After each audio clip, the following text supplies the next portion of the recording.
अस्सलाम वालेकुम। पार्ट 1 जो था वो हमने जो है कंप्लीट कर लिया। अब हम लोग जो है वो ड्रग्स फॉर द हाइपरटेंशन का पार्ट 2 करने लगे हैं। पार्ट 1 जो था उसमें हमने डाययूरेटिक्स देखे थे और उसमें हमने सिम्पैथोप्लेजिक ब्लॉकर्स देखे थे, ठीक है। अब उसके बाद हम लोग जा रहे हैं टुवर्ड्स द वेसोडायलेटर्स और एंजियोटेंसिन के एंटागनिस्ट की तरफ, ठीक है। अब इसमें जो था वो मेन 3 चीज़ें ये होती हैं हाइपरटेंशन में, जो मैंने पहले भी पूरा हाइपरटेंशन को एक्सप्लेन भी किया था और उसको रिलीव कैसे करना है वो भी बताया था, ठीक है। यहाँ मैं थोड़ा सा ब्रीफ कर दूँगी कि हाइपरटेंशन में मेन ये 3 चीज़ें होती हैं, ब्लड वॉल्यूम बड़ा हुआ होता है, हार्ट रेट बड़ा हुआ होता है या वेसोकंस्ट्रिक्शन भी होती है, जिससे टोटल पेरिफेरल रेजिस्टेंस बड़ी भी होती है, ठीक है। अब अगर हमने इनमें से कोई भी फैक्टर रिलीव कर दें, वैसे तो अच्छी बात है, अगर कोई ऐसी ड्रग है जो ये तीनों को रिलीव कर रही है तो फिर तो सही है, लेकिन मोस्टली हमारे पास जो है वो किसी एक फैक्टर को ही कम कर रही होती है या फिर हमारे पास कोई से 2 को कम कर रही होती है। जैसे डाययूरेटिक्स होती हैं वो मेनली ब्लड वॉल्यूम को कम करती हैं और जब ब्लड वॉल्यूम कम हो जाता है तो अगर उसकी वजह से हाइपरटेंशन हुई है तो रिलीव हो जाती है। अगर हार्ट रेट बहुत ज़्यादा हुआ है, ठीक है, तो उसकी वजह से अगर हाइपरटेंशन हो रही है तो उसके लिए हम ज़्यादातर बीटा ब्लॉकर्स को यूज़ करते हैं जो कि हार्ट रेट को जो है बिल्कुल इनहिबिट करते हैं, ठीक है, बड़े भी हार्ट रेट को इनहिबिट करते हैं। उसके अलावा हम लोग जो है वो जहाँ पे भी बहुत ज़्यादा वेसोकंस्ट्रिक्शन हुई है तो वहाँ हम वेसोडायलेटर्स देते हैं या वहाँ पे हम लोग जो है वो सिम्पैथेटिक नर्वस सिस्टम के आउटफ्लो को ब्लॉक कर देते हैं जिससे वेसोकंस्ट्रिक्शन ही ना हो, या हम लोग जो है वो अल्फा ब्लॉकर्स वगैरह दे सकते हैं, ठीक है। तो इस तरह की ड्रग्स जो है वो ज़्यादातर वेसोकंस्ट्रिक्शन को डील करती हैं, ठीक है। तो इस तरीके से अब आज हमने जो ड्रग करनी है वो है वेसोडायलेटर्स। तो जो वेसोडायलेटर्स होती हैं वो बेसिकली वेसोकंस्ट्रिक्शन को डील करती हैं। जब वेसोकंस्ट्रिक्शन नहीं होगी तो हाइपरटेंशन खुद ही कम हो जाएगी, ठीक है। लेकिन हमने याद रखना है कि जो वेसोडायलेटर्स होती हैं वो आर्टरीज के ऊपर एक्ट करती हैं या वेन्स के ऊपर एक्ट करती हैं, ठीक है, स्मूथ मसल्स के ऊपर या फिर वो मायोकार्डियम के स्मूथ मसल्स के ऊपर भी एक्ट कर सकती हैं, ठीक है। वो हम देखेंगे कि कौन सी कहाँ पे ज़्यादा एक्ट करती है, ठीक है, और उसी के अकॉर्डिंग जो है फिर उनके एक्शंस होंगे। फिर उसके बाद एंजियोटेंसिन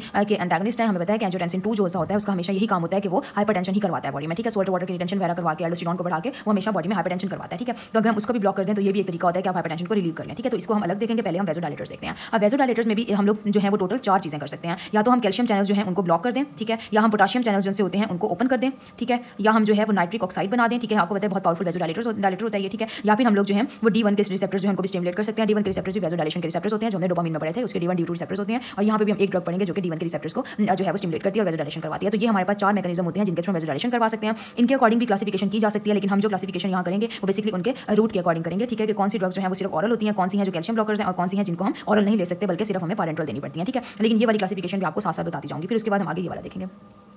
ओके, अब हम जो है वो वेसोडायलेटर ड्रग्स जो हैं पहले वो करने लगे हैं। जो वेसोडायलेटर्स ड्रग्स हैं, ठीक है, उसमें मैंने पहले बताया कि पहले हम कैल्शियम चैनल ब्लॉकर्स देख लेते हैं, फिर बाकी वेसोडायलेटर्स जो ऑरल हैं या पैरेंटल हैं उनके अकॉर्डिंग देख लेंगे। और सबसे पहले हमने करने हैं कैल्शियम ब्लॉकर्स। कैल्शियम को ब्लॉक क्यों करना है, ठीक है, ये बहुत ही जनरली पता है कि जब भी कैल्शियम सेल के अंदर आती है तो कैल्शियम का काम होता है कि वो हमारे पास जो है कॉन्ट्रैक्शन करवाए, ठीक है। अब कैल्शियम के जहाँ जिन एरियाज में कैल्शियम के ज़्यादा होने की वजह से कंस्ट्रिक्शन होती है, ठीक है, वहाँ जब हम लोग कैल्शियम चैनल के ब्लॉकर्स देंगे तो वहाँ पे जो है वो कॉन्ट्रैक्शन नहीं हो सकेगी, ठीक है, बल्कि वो रिलैक्सेशन हो जाएगी। तो कैल्शियम चैनल के ब्लॉकर्स जो है वो बेसिकली 3 जगह पे होते हैं, smooth muscles of arterioles and veins, और साथ ही हमारे पास जो है वो हमारे पास smooth muscles of the myocardium में होते हैं, ठीक है। अब इनमें हम लोग जो ड्रग्स जिसका जहाँ पे ज़्यादा एक्शन होगा, ठीक है, वहाँ उसके अकॉर्डिंग जो है वो हम कर लेंगे डिफाइन, ठीक है। अब इसमें सबसे पहले आ जाएगा कैल्शियम चैनल ब्लॉकर्स, ये हम लोग ज़्यादातर ब्लैक पीपल में देते हैं, ठीक है। इनमें हमारे पास निफिडापिन जो होती है वो एक्चुअल ड्रग है, प्रोटोटाइप ड्रग है, ठीक है। बाकी जो है वो हमारे पास आ जाती हैं वेरापामिल, ठीक है, और डाल्टिसिज्म, ठीक है। ये हमारे पास जितनी भी ड्रग्स हैं ये सारी की सारी जो होती हैं ये कैल्शियम चैनल ब्लॉकर्स होते हैं, ठीक है। अब इनमें हमारे पास फर्क सिर्फ इसी चीज़ का है, जो निफिडापिन होती है ये हमारे पास आर्टरियोल्स के स्मूथ मसल्स जो है उनकी ज़्यादा जो है वो रिलैक्सेशन करवाती है मायोकार्डियम की बजाय, ठीक है। और जो वेरापामिल होती है ये ज़्यादातर हमारे पास जो है वो मायोकार्डियम के स्मूथ मसल्स की ज़्यादा करवाती है, यानी कि ये हमारे पास हार्ट के ऊपर ज़्यादा इफेक्ट करती है और ये जो है वो हमारे पास आर्टरियोल्स के ऊपर ज़्यादा इसका इफेक्ट होता है। उसके अलावा हमारे पास जो डिल्टियज्म है इसका हमारे पास ज़्यादातर जो इफेक्ट्स होते हैं वो दोनों के ऊपर हैं, आर्टरियोल्स और मायोकार्डियम दोनों को इक्वली इफेक्ट करती है, ठीक है। अब इसमें हमारे पास आ जाता है सबसे पहले निफिडापिन। निफिडापिन क्या करता है, ये बेसिकली हमारे पास एल टाइप कैल्शियम चैनल्स को ब्लॉक करती है। कैल्शियम चैनल्स और भी काफी टाइप के होते हैं, यहाँ पे हम सिर्फ एल टाइप कैल्शियम चैनल्स की बात कर रहे हैं। एल टाइप कैल्शियम चैनल्स जो है वो सिर्फ इन 2 एरियाज में होते हैं, आर्टरियोल्स में, वेन्स में और मायोकार्डियम के स्मूथ मसल्स, ठीक है।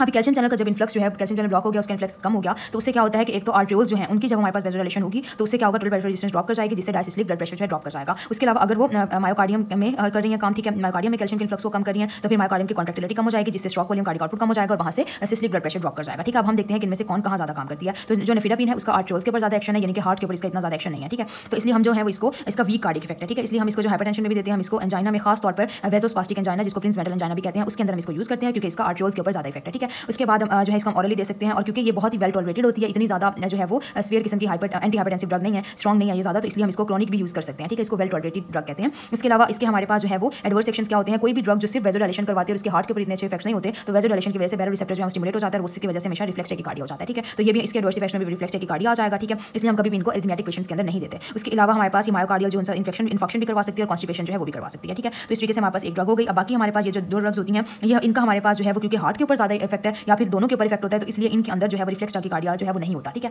इसलिए हम लोग जो है वो इनको भी एरिथमियाज में यूज़ कर सकते हैं, ठीक है। इनके कार्डियो सप्रेसेंट डिप्रेसेंट इफेक्ट्स होते हैं, ये सप्रेसेंट इफेक्ट्स होते हैं, ठीक है। ये हमारे पास पी ग्लाइकोप्रोटीन ट्रांसपोर्टर्स जो है इसको हमारे पास इनहिबिट करके अपना काम करती हैं, लेकिन है ये कैल्शियम इन्फ्लक्स को ही रोकते हैं, ठीक है। उसके अलावा इनका सिर्फ एक एडवर्स इफेक्ट है वो है कॉन्स्टिपेशन, इसलिए हमारे पास ये बहुत ही अच्छी ड्रग्स जो है वो समझी जाती हैं। उसके बाद आ जाएगा हमारे पास, अच्छा अगर हम लोग इसको थोड़ा सा देखें इसके इफेक्ट्स के अकॉर्डिंग तो उसके लिए आप इस तरह से एक जो है वो एरो बना के ये भी याद कर सकते हो कि इस साइड पे हार्ट है और इस साइड पे ब्लड वेसल्स हैं, ठीक है। तो जो हमारे पास जो हार्ट के करीब है वो है वेरापामिल, ठीक है। फिर उसके बाद जो दोनों के दरमियान है, इधर हार्ट है इधर ब्लड वेसल, जो दरमियान है वो हमारे पास डिलियज्म है, ठीक है। डिल्टियाजन जो है वो हमारे पास दोनों के ऊपर इक्वली एक्ट करती है और फिर उसके बाद हमारे पास जितनी भी डिपाइंस हैं, ठीक है, जो कि यानी कि निफिडापिन है, या जितनी भी हमारे पास डिपीन्स हैं जो कि निफिडापिन प्रोटोटाइप है ना, तो इसके इसी क्लास में और भी ड्रग्स होंगी, ठीक है। वो जितनी भी ड्रग्स होती हैं उनका ब्लड वेसल्स के ऊपर ज़्यादातर इफेक्ट्स होते हैं, ठीक है। अब उसके बाद हम आ जाते हैं टुवर्ड्स द ऑरल वेसोडाइलेटर्स। अब ऑरल वेसोडाइलेटर्स हो या पैरेंटल वेसोडाइलेटर्स हो, उनमें एक होगा जो कैल्शियम चैनल को ब्लॉक करेगा, ओपन करवाएगा, और एक होगा जो कि नाइट्रिक ऑक्साइड के रिलीज करवा के वेसोडाइलेशन करवाएगा। अब इसमें पहले हम लोग देखते हैं कि नाइट्रिक ऑक्साइड के थ्रू वेसोडाइलेशन कौन करवाता है। तो नाइट्रिक ऑक्साइड के थ्रू हमारे पास जो वेसोडाइलेशन हो रही होती है एंडोथेलियल सेल्स में, वो ज़्यादातर होती है हाइड्रोलाजिन के थ्रू, ठीक है। हाइड्रोलाजिन जो होता है खास तौर पर ये आर्ट्रियोल्स के अंदर वेसोडाइलेशन करवाता है, ठीक है। ये सिलेक्टिव है फॉर द आर्ट्रियोल्स। उसके अलावा ठीक है, अभी हमारे पास दोबारा ये है कि आर्ट्रियोल्स के ऊपर ही सिर्फ एक्ट कर रहा है, वेसोडाइलेशन करवा रहा है, हार्ट को ये कुछ नहीं कह रहा, तो हार्ट क्या करेगा, वो रिफ्लेक्स टैकिकार्डिया शुरू कर देगा, ठीक है। तो इसलिए हमारे पास क्या होता है कि इसको हम हाइपरटेंशन के ट्रीटमेंट में यूज़ तो करते हैं, उसके अलावा हम इसको हार्ट फेलियर के पेशेंट्स में भी यूज़ करते हैं, ठीक है। और इसके अलावा हम लोग जो है वो इसमें ज़्यादातर हमने ये चीज़ देखनी है कि इसको हम लोग प्रेगनेंसी के पेशेंट्स में भी यूज़ कर सकते हैं। प्रेगनेंसी के लिए तो हम मिथाइल डोपा देते थे, ठीक है। और अगर आप मिथाइल डोपा नहीं देना चाहते, क्योंकि मिथाइल डोपा जो होती है वो हमारे पास हेमोलाइटिक एनीमिया करवाती है, ठीक है, तो इसलिए हम लोग जो है वो इसको भी प्रेफर कर सकते हैं प्रेगनेंसी में, ठीक है। उसके अलावा जो है इसकी एक बात यह है कि ये हमारे पास जब हमारे पास वेसोडाइलेशन करवाएगी और ब्लड प्रेशर ड्रॉप करेगा तो फौरन रेनिन एक्टिवेट हो जाएगा, जिसकी वजह से सोडियम और वाटर की एब्जॉर्प्शन बढ़ जाएगी, ठीक है। तो इसलिए बेहतर होता है कि हम इसको डायरेटिक्स के साथ दें, और क्योंकि ये रिफ्लेक्स टैकिकार्डिया करवा लिया तो इसलिए हम लोगों को इसके साथ जो है वो बीटा ब्लॉकर्स भी देने पड़ते हैं, ठीक है। उसके बाद और इसके क्या एडवर्स इफेक्ट्स होते हैं, इसके एडवर्स इफेक्ट्स में यही है टैकिकार्डिया है, सॉल्ट वाटर की रिटेंशन है रेनिन के थ्रू। इसके अलावा लूपस लाइक सिंड्रोम भी एक्टिवेट करवा सकती है। वो किस तरीके से करवाती है वो मैंने अभी बताया कि ये भी हमारे पास मिथाइल डोपा की तरह प्रोटीन से बहुत अच्छी तरीके से बाइंड कर जाती है, और जो भी चीज़ प्रोटीन से बाइंड करेगी वो ऑटोइम्यून डिजीज करवा सकती है। लूपस जो है वो एक ऑटोइम्यून डिजीज है, तो ये हमारे पास वो भी करवा सकती है, ठीक है। लेकिन बहुत हाई डोजेज पे जाकर इसका इफेक्ट आता है, बहुत लो डोजेज जो 200 मिलीग्राम पर डेसीलीटर से कम की डोजेज है उसके ऊपर लूपस को नहीं करवाती, ठीक है। अगर हम इससे बहुत ज़्यादा देना शुरू कर देंगे तो फिर खतरा होता है कि करवा दे, और खास तौर पे हाई डोज दें फॉर 6 मंथ्स, ठीक है। उसके बाद ये हेडेक भी करवा सकती है, फ्लशिंग भी करवा सकती है। इसका जो हेडेक वाला फिनोमिना है ना, वो मैं एक बार एक्सप्लेन कर देती हूँ कि हमारा जो ब्रेन है ना, उसमें क्या होता है कि ये बाहर से हमारे पास जो है वो ड्यूरा मैटर होता है। इस ड्यूरा मैटर में अक्सर पॉइंट में ना यहाँ पे यूं स्लीव्स होती हैं, ठीक है, यूं स्लीव्स बनी हुई होती हैं, और स्लीव्स में से जो है ब्लड वेसल्स पास कर रही होती हैं। अब जब ब्लड वेसल्स पास कर रही होती है ना, तो बिल्कुल यहाँ पे हमारे पास ड्यूरा के ऊपर जो है वो पेन के रिसेप्टर्स पड़े हुए होते हैं, ठीक है, स्लीव्स के और वेसल्स के अराउंड, ठीक है। तो जब भी हमारे पास कोई भी ऐसी ड्रग जो कि सेरेब्रल वेसल्स की जो है वेसोडाइलेशन करवाएगी, तो जब भी हमारे पास वेसल्स जो डायलेट करेंगे तो वो साथ वाले पेन रिसेप्टर्स को स्टिमुलेट करती हैं, जिसकी वजह से बहुत ही सीवियर किस्म का हेडेक होता है, ठीक है। तो जो हमारे पास ये वाली ड्रग होती है ये भी हेडेक जो है और फ्लशिंग को करवा सकती है। जो भी ड्रग वेसोडाइलेशन करवाती है वो हमारे पास फ्लशिंग भी करवाती है, फेस जो है रेड हो जाता है, तो इसमें भी हमारे पास हेडेक भी होता है और फ्लशिंग भी होगा। तो जो भी वेसोडाइलेटर्स हम पढ़ेंगे आप उसमें ये वाले एडवर्स इफेक्ट्स लिख सकते हो, ठीक है। उसके अलावा टैकिकार्डिया वो डिपेंड करेगा कि हार्ट को कितना एक्शन है हार्ट के ऊपर।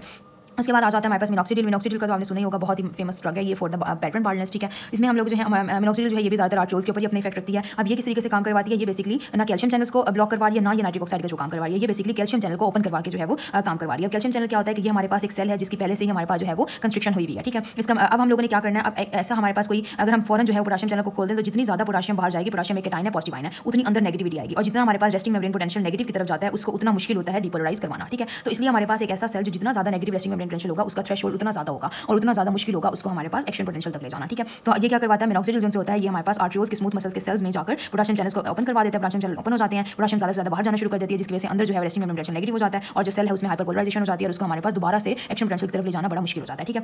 तो इस तरीके से हमारे पास जो है वो करवाता है। उसके अलावा जहाँ भी पोटेशियम चैनल से हाइपरपोलराइजेशन होती है, ठीक है, उसी तरीके से हमारे पास इंसुलिन के रिलीज करने वाले जो बीटा सेल्स होते हैं उनमें भी इसी तरीके से होता है, वहाँ भी पोटेशियम चैनल होते हैं। तो ये क्या करवाता है, ये वहाँ भी पोटेशियम चैनल को ओपन करवा देता है, जिसकी वजह से इंसुलिन भी कम हो जाती है, ठीक है। तो जो भी हमारे पास ड्रग पोटेंशियल चैनल को ओपन करवा रही है उसकी वजह से हमेशा इंसुलिन भी कम होगी, और क्योंकि इंसुलिन कम करवा रही है इसलिए हमारे पास इसका एक इफेक्ट ये होता है कि हमेशा हाइपरग्लाइसीमिया करवाती है, यानी कि ड्रग इंड्यूस्ड डायबिटीज भी करवा सकती है, ठीक है। तो इसलिए हम इसको सीवियर हाइपरटेंशन भी देते हैं, या फिर मेल की पैटर्न जो है बाल्डनेस भी दे सकते हैं। टॉपिकल भी अप्लाई करते हैं, बाल्डनेस के लिए टॉपिकल अप्लाई करते हैं, वैसे ऑरल भी दे सकते हैं। 6 to 8 आवर्स का ड्यूरेशन है। इसके अलावा ये भी क्योंकि सिर्फ वेसल्स के ऊपर एक्ट कर रही है तो रिफ्लेक्स टैकिकार्डिया करवाएगी, वही सॉल्ट वाटर की रिटेंशन रेनिन के थ्रू और हिरोटिसिज्म यानी कि बहुत ज़्यादा हेयर की ग्रोथ करवा सकती है, ठीक है। और वही स्वेट थ्रोबिंग हेडेक और फ्लशिंग की हमने पहले देख लिया कि किस तरह से होता है, वो भी करवाएगी।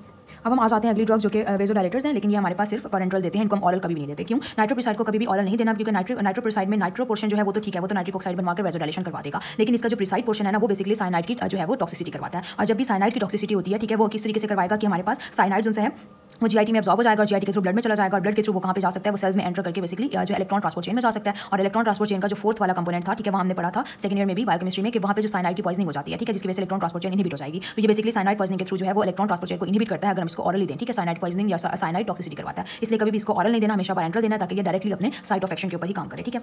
और नाइट्रिक ऑक्साइड के थ्रू ये बेसिकली हमारे पास वेसोडाइलेशन करवाता है, लेकिन ये आर्ट्रियोल्स और वेन्स यानी कि दोनों वेसल्स में इक्वल वेसोडाइलेशन करवाता है, ठीक है। इसलिए हम लोग इसलिए बहुत ही स्ट्रॉन्ग वेसोडाइलेटर होता है, ठीक है, इसलिए हम इसको सिर्फ हाइपरटेंसिव इमरजेंसीज में यूज करते हैं। गैंग्लियोनिक ब्लॉकर्स को भी सिर्फ इमरजेंसी में यूज करते हैं और नाइट्रोप्रोसाइड जो है उसको भी हम सिर्फ इमरजेंसी में यूज करते हैं, बिकॉज ये साइनाइड पॉइजनिंग वाला इसका इफेक्ट जो है बहुत ही डेंजरस है, ठीक है, तो हम इसको इतना प्रेफर नहीं करते। उसके अलावा हम इसको बार बार देनी पड़ती है, ठीक है, तो इसलिए भी इसकी साइनाइड पॉइजनिंग होने का काफी खतरा होता है, ठीक है। उसके अलावा हमने याद रखना है कि हमेशा आयोटिक डाइसेक्शन के अंदर देता है। अक्सर ऐसे होता है कि हमारे पास जो आयोटा गुजरा होता है ना, तो आयोटा में जो है वो अक्सर जो है वो डाइसेक्शन शुरू हो जाती है और वहाँ से हमारे पास जो ब्लड जो है वो गुजरा होता है ना नीचे की तरफ, तो ब्लड जो है वो ऊपर से जो है डाइसेक्शन आयोटा के ही 2 पार्ट्स बन जाते हैं और आयोटा में हमारे पास ब्लड वेसल जो है वो जाना शुरू कर देता है, जिससे आयोटा जो है इसकी कंप्रेशन होना शुरू हो जाती है, आयोटिक डाइसेक्शन कहते हैं। तो हम लोग उसकी ट्रीटमेंट के लिए जो है आयोटिक डाइसेक्शन में ये जो डाइसेक्ट हुआ होता है आयोटा, इसको क्लोज करने के लिए उसकी ट्रीटमेंट के लिए भी हम लोग नाइट्रोप्रोसाइड जो है उसको दे सकते हैं, ये इसका बहुत ही इंपॉर्टेंट यूज़ है, ठीक है। उसके बाद हम लोग इसको एक्यूट कार्डिक डिकम्पनसेशन वगैरह में भी दे सकते हैं, ठीक है, क्योंकि आर्टरियोल्स और वेन्स इसके दोनों के ऊपर इफेक्ट है। उसके अलावा इसका सिर्फ पैरेंटल देना, ये इसका बहुत ही इंपॉर्टेंट है, ठीक है।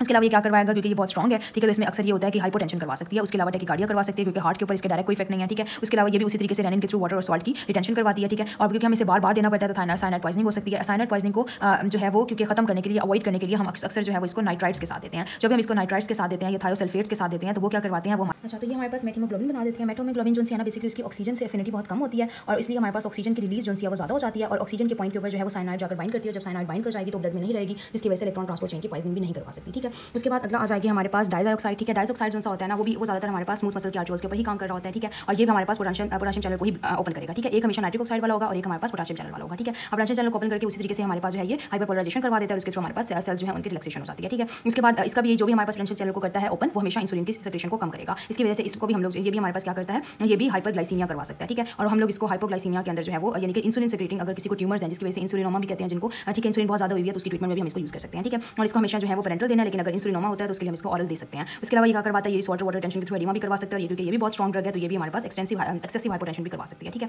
उसके बाद अगला आ जाता है हमारे पास फेनोल्डोपाम, ठीक है। फेनोल्डोपाम जो है ये हमेशा D1 का एगोनिस्ट होता है, इसलिए हमारे पास वेजोडाइलेशन करवाता है और ये भी ज़्यादातर हमारे पास आर्टरियोल्स की वेजोडाइलेशन करवाता है। इसको भी हम लोग सिर्फ इमरजेंसीज में यूज़ करते हैं, ठीक है। ये भी पैरेंटल होता है, ठीक है। इसकी बहुत ही शॉर्ट ड्यूरेशन होती है, इसकी भी बहुत शॉर्ट ड्यूरेशन है, इसकी बहुत ही शॉर्ट ड्यूरेशन होती है, ठीक है। और ये भी क्योंकि बहुत ही स्ट्रॉन्ग है तो ये भी हाइपरटेंशन करवा सकता है, वही टैकीकार्डिया, सॉल्ट वाटर टेंशन। यहाँ पे ऑलमोस्ट जितने भी हमारे पास जो है एडवर्स इफेक्ट्स हैं ना वो ऑलमोस्ट सेम ही है सबके, ठीक है, सिवाय मिनॉक्सिडिल के, क्योंकि ये हमारे पास एक्सेसिव एयर ग्रोथ करवाता है और जो हाइड्रोलाजीन होती है वो ल्यूपस तरह की जो है वो ऑटोइम्यूनिटी करवा सकता है। बाकी सबके ऑलमोस्ट हमारे पास सेम ही है, ठीक है। और नाइट्रिक ऑक्साइड जो है साइनाइड की पॉइजनिंग करवाता है। अब उसके बाद हम आ जाते हैं अगले वाले जो है ये हमारे पास जितने भी एंजियोटेंसिन से रिलेट करते हैं उसको हम एक ही डायग्राम में इकट्ठे कर लेंगे।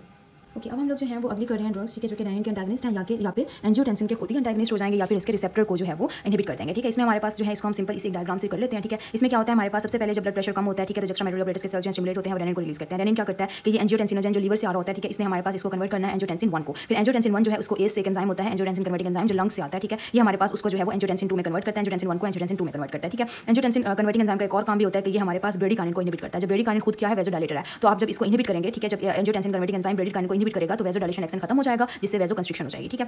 उसके अलावा ब्रेडिकानिन का एक और काम भी होता है कि वो हमारे पास इन्फ्लेमेशन करवाता है, ठीक है, तो इसलिए इन्फ्लेमेशन भी कम हो जाएगी और वेजो कंस्ट्रिक्शन हो जाएगी वेजोडाइलेशन की बजाय। उसके बाद हमारे पास जो एंजियोटेंसिन 2 होता है उसका एक रिसेप्टर होता है जिसको हम एंजियोटेंसिन 1 रिसेप्टर कहते हैं। एंजियोटेंसिन खुद 2 है, उसका रिसेप्टर 1 है, ठीक है। तो एंजियोटेंसिन 1 रिसेप्टर जो होता है उसके ऊपर एक्ट करता है, एल्डोस्टेरोन सेक्रेट करवाता है और साथ वेजो कंस्ट्रिक्शन करवाता है ब्लड वेसल्स की। अब हमने क्या करना है, हमने इन 3 पॉइंट के ऊपर 3 ड्रग्स देखनी है। सबसे पहले आ जाती है वो ड्रग्स जो कि रेनिन की एंटागनिस्ट है, ठीक है, एलिस्केरिन। ये क्या करती है, ये बेसिकली हमारे पास रेनिन को इनहिबिट करती है। जब रेनिन ही इनहिबिट हो जाएगा तो एंजियोटेंसिन 1 कम हो जाएगा, क्योंकि एंजियोटेंसिन 1 ही नहीं आया तो इसलिए एस एंजाइम ही नहीं आएगा तो वो इनहिबिट ही नहीं हो रहा, इसलिए हमारे पास इसमें कफ वाले जो है वो एडवर्स इफेक्ट्स नहीं है। कफ बेसिकली याद रखना है कि जो ब्रेडिकानिन होता है ना वो हमेशा कफ करवाता है, ठीक है। तो कोई भी ऐसी ड्रग जो बेसिकली ब्रेडिकानिन को बढ़ा रही है या एस को इनहिबिट कर रही है वो हमेशा कफ करवाएगी, ठीक है। तो इसलिए क्योंकि यहाँ पे ये डायरेक्टली एस को इनहिबिट नहीं कर रहा तो इसलिए इसके एडवर्स सेक्शन में जो है वो कफ भी नहीं आएगी, ठीक है। उसके बाद अगली हमारे पास क्या होता है कि दूसरी ड्रग जो आ जाएगी अब, ठीक है, तो इसके बाद इसको हम ऑरल देते हैं, हमेशा हाइपरटेंशन की ट्रीटमेंट के लिए देते हैं, लेकिन ये क्या करवाती है, ये स्वेलिंग करवा सकती है थ्रॉट की जिसको हम कहते हैं एंजियोएडिमा, ठीक है, और ये साथ रेनल इंपेयरमेंट की करवाती है। लेकिन याद रखना है कि इसमें हमारे पास कफ नहीं होती है, ठीक है। तो इस तरीके से ये हमने पहली ड्रग कर ली जो कि रेनिन को डायरेक्टली इनहिबिट कर रही है, लेकिन जो है वो अपने हाइपोटेंशन के इफेक्ट यानी कि एंटी हाइपरटेंसिव इफेक्ट्स जो होते हैं वो इनडायरेक्ट कॉज करती है, ठीक है। नेक्स्ट आ जाएंगे हमारे पास एंजियोटेंसिन के ही एंटागनिस्ट जो कि डायरेक्टली एंजियोटेंसिन को इनहिबिट कर रहे हैं। इसमें क्या आ जाते हैं, सबसे पहले एस इनहिबिटर्स आ जाते हैं। एस इनहिबिटर्स जो है वो एस को इनहिबिट करेंगे। जब एस को इनहिबिट करेंगे तो एंजियोटेंसिन 2 तो कम हो जाएगा, ठीक है, और साथ में क्योंकि एस जो है ब्रेडिकानिन को कम करवा रहा था तो ब्रेडिकानिन बढ़ जाएगी और जैसे ब्रेडिकानिन बढ़ेगी तो इन्फ्लेमेशन भी शुरू हो जाएगी, ठीक है, वेजोडाइलेशन भी शुरू हो जाएगी, लेकिन साथ में कफ भी शुरू हो जाएगी क्योंकि ब्रेडिकानिन कफ रिफ्लेक्स स्टिमुलेट करवाता है, ठीक है। तो इसलिए हमारे पास क्या हो जाएगा कि जो एस इनहिबिटर्स होते हैं जो कि प्रिल्स होते हैं बेसिकली कैप्टोप्रिल या बेनाजेप्रिल, ठीक है, जितनी भी ये प्रिल्स वाली ड्रग्स होती है ना, ठीक है, ये हमारे पास क्या करवाती हैं, ये हमेशा कफ करवाएंगी, ठीक है। और क्योंकि ये एंजियोटेंसिन 2 को कम कर रही है, एंजियोटेंसिन 2 कम होगा तो एल्डोस्टेरोन भी कम हो जाएगा। एल्डोस्टेरोन का क्या काम होता है कि वो हमारे पास बॉडी से सोडियम बढ़ाता है, पोटेशियम कम करता है। तो अगर एल्डोस्टेरोन नहीं है तो बॉडी में पोटेशियम ज्यादा हो जाएगा, ठीक है, तो इसलिए हाइपरकैलेमिया भी हो सकता है। उसके अलावा ये इनमें हमारे पास फीटल टॉक्सिसिटी भी होती है और ये अक्सर हमारे पास एक्यूट रीनल फेलियर भी करवा सकती है, ठीक है। और ब्रेडिकानिन बढ़ा हुआ है तो इन्फ्लेमेशन भी हो सकती है बॉडी में, लेकिन ये याद रखनी है कि इसके जो कफ वाले जो सिम्टम है वो वुमेन में ज्यादा होता है, मेन में कम होता है, इसकी वजह नहीं पता लेकिन वुमेन में ज्यादा होता है, ठीक है। उसके अलावा जो है ये एंजियोडीमा ये भी करवाएगा, ठीक है। नेक्स्ट हमारे पास आ जाएगी वो होती है हमारे पास जो कि एंजियोटेंसिन 2 के डायरेक्ट रिसेप्टर्स को ब्लॉक कर रही है, ठीक है। अच्छा, अब इसमें चीज लिखी हुई है कि हम इसको डायबिटिक रीनल डिजीज में भी दे सकते हैं। डायबिटिक रीनल डिजीज में हम इसको क्यों देते हैं, diabetic renal disease basically diabetic neuropathy होती है। इसमें क्या होता है कि इसमें जो स्मूथ मसल्स होते हैं इफ्रंट आर्टरियोल्स के, ठीक है, वो हमारे पास बहुत ही ज्यादा वेजो कंस्ट्रिक्ट हुए होते हैं, ठीक है। और हमें पता है कि एंजियोटेंसिन 2 के बहुत ज्यादा रिसेप्टर्स होते हैं ऑन द इफ्रंट आर्टरियोल्स, ठीक है। अब क्या होता है हमारे पास, अब हमने ये वाली ड्रग्स जो दी हैं जो एस इनहिबिटर्स हैं, एंजियोटेंसिन 2 को ही कम कर देंगे। जब एंजियोटेंसिन 2 कम हो जाएगा तो इफ्रंट आर्टरियोल्स की वेजोडाइलेशन हो जाएगी जिसकी वजह से ग्लोमेरुलर हाइपरटेंशन थोड़ी सी रिलीव हो जाएगी, तो इसलिए हम इसको उस डिजीज के लिए भी ट्रीटमेंट में दे सकते हैं। उसके अलावा अगर हमारे जो इसको हम लोग हार्ट फेलियर वगैरह में भी दे सकते हैं। नेक्स्ट हमारे पास जो ड्रग्स आती हैं वो है एंजियोटेंसिन 2 के रिसेप्टर ब्लॉकर, जो कि डायरेक्ट इन रिसेप्टर्स को ही जाकर ब्लॉक कर देंगे। ठीक है, इसमें कौन सी आती हैं, उसमें ऑट्रॉन्स आती हैं। ठीक है, जिसमें लोसाट्रॉन आती है। ठीक है, लोसाट्रॉन हो गई, उसके अलावा बाकी भी ड्रग्स हैं। ठीक है, इनके क्या करवाती हैं, डायरेक्टली रिसेप्टर्स को ब्लॉक करवाती हैं। तो जब रिसेप्टर्स को ब्लॉक करवाएंगे उसकी वजह से बॉडी में अब एंजियोटेंसिन 2 तो होगी, ठीक है, लेकिन वो काम नहीं कर सकती क्योंकि उसके रिसेप्टर्स ब्लॉक हो गए हैं। तो ये माइल्ड टू मॉडरेट हाइपरटेंशन में इसको यूज करते हैं। इसको हम अक्सर जो है वो हम लोग हार्ट फेलियर में भी इसको साथ देते हैं। ठीक है, उसके बाद ये भी वैसे करवाएगी कि हाइपोकैलेमिया करवाएगी, और ये हमारे पास जो है वो इसका भी टेराटोजेनिक एक्शन होगा। ठीक है, लेकिन हमने एक चीज याद रखनी है कि इसमें कफ नहीं होगी। कफ क्यों नहीं होगी, क्योंकि ये एस को इनहिबिट नहीं कर रहा, तो इसलिए ब्रेडिकाइनिन कम ही रहेगा। ठीक है, क्योंकि एस भी है, एंजियोटेंसिन 2 भी है, एंजियोटेंसिन 1 भी है, बस एंजियोटेंसिन 2 काम नहीं कर सकता। ठीक है, लेकिन है सही। ठीक है, तो इसलिए हमारे पास एस ज़्यादा होने की वजह से इसके कफ वाले सिम्टम नहीं आएंगे, लेकिन बाकी सारे आएंगे। ठीक है, उस तरीके से हम लोगों ने जो है वो बाकी इसमें वही एंजियोडीमा हो जाएगा और एक्यूट रीनल फेलियर भी ये करवा सकता है। और ये टेराटोजेनिक इसलिए होता है क्योंकि हमारे पास ये फीटस की तरफ जो ब्लड सप्लाई होता है ना, ये उसको कॉम्प्रोमाइज कर सकता है, इसलिए हमारे पास इसके थोड़े से टेराटोजेनिक इफेक्ट्स भी होते हैं। ठीक है, तो इस तरीके से हम लोगों ने जो है वो सारी की सारी वेज़ोडाइलेटर ड्रग्स वगैरह भी कर ली और पिछले ड्रग्स भी कर ली और हमारी एंटी हाइपरटेंसिव ड्रग्स जो है वो कंप्लीट हो गई हैं। Thank you.